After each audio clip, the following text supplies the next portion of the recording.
Hello மக்களே, நம்மளோட சிந்து பைரவி கச்சேரி ஆரம்பத்தில் வந்துட்டு சிந்துவோட அப்பா வந்து ஆறுமுகத்தோட அம்மாவுக்கு வந்து வாக்கு கொடுத்துட்டு வந்துடுவார். என்ன அப்படின்னு சொல்லி பார்த்தீங்க அப்படின்னா, சிந்துவை நான் கல்யாணம் பண்ணி வைக்கிறேன், நீ கவலைப்படாத அப்படின்னு சொல்லி. அதுக்கப்புறமா சரின்னு சொல்லிட்டு அவங்க வந்து போயிடுவாங்க. சிந்து கிட்ட வந்து வீட்டில் வந்து சொல்லுவார் அவங்க அப்பா, அம்மா நம்ம வந்து சிந்து நம்ம ஆறுமுகத்தை உனக்கு கல்யாணம் பண்ணி வைக்க போகிறேன் அப்படின்னு சொல்லும்போது, எதுக்குப்பா அப்படின்னு கேட்பாங்க. அவங்க அப்பா வந்து நல்ல மனுஷன், நமக்கு அவ்வளோ ஹெல்ப் பண்ணியிருக்காரு, நம்ம நன்றியோடு இருக்கணும், அதனால் ஆறுமுகத்துக்கு கல்யாணம் நின்றுச்சு இல்லையா, நம்ம உன்னை கல்யாணம் பண்ணி வைக்கிறேன் அப்படின்னு சொல்லுமே சிந்து வந்து அவங்க அப்பா பேச்சை மீற மாட்டாங்க.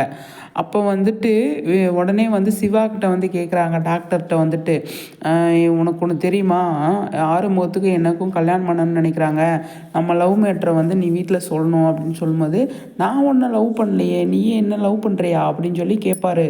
ஷாக் ஆயிடுவாங்க சிந்து. அடுத்து என்ன நடக்க போகுது அப்படின்னு சொல்லி தெரியல, பார்க்கலாம்.